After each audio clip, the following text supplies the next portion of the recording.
প্রিয় দেশবাসী, শুভেচ্ছা নিবেন। আপনারা হয়তো ভাবছেন আমি পালিয়ে গেছি, কিন্তু পালাইনি।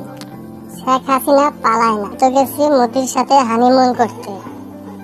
গত 15টি বছর আমি আপনাদের জন্য কি না করেছি।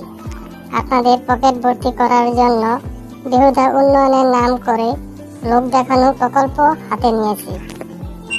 আর আপনারা আমাকে জন্মদিনে আমার ছবিতে আমার কপাল বরাবর জুতা নিক্ষেপ করেছেন।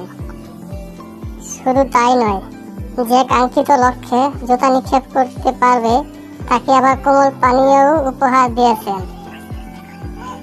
আমি আবার ক্ষমতায় গেলে এই কোমল পানীয়র দাম আকাশচুম্বী করে দেব, যাতে এই কোমল পানীয় কারো কিনে খাওয়ার সামর্থ্য না থাকে। যাই হোক, এদিকে আমার আর মোদির সংসারে থাকা হবে না। মোদি আমাকে খুব জ্বালায়। মুরব্বীর চুল দাড়ি পেকে গেছে, সাথে ভ্রুগুলো পেকে গেছে, কিন্তু মুরব্বীর ভীমরতি যায় না। আমি বাংলাদেশের খুব কাছাকাছি আছি, যে কোনো সময় চট করে ঢুকে যাব।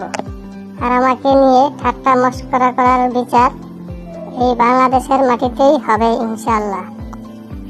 যেভাবে 75-এর খুনিদের বিচার করেছি, অতি শীঘ্রই ক্ষমতা দখল করে আয়নাঘর বানিয়ে তাদের বিচার নিশ্চিত করব ইনশাআল্লাহ।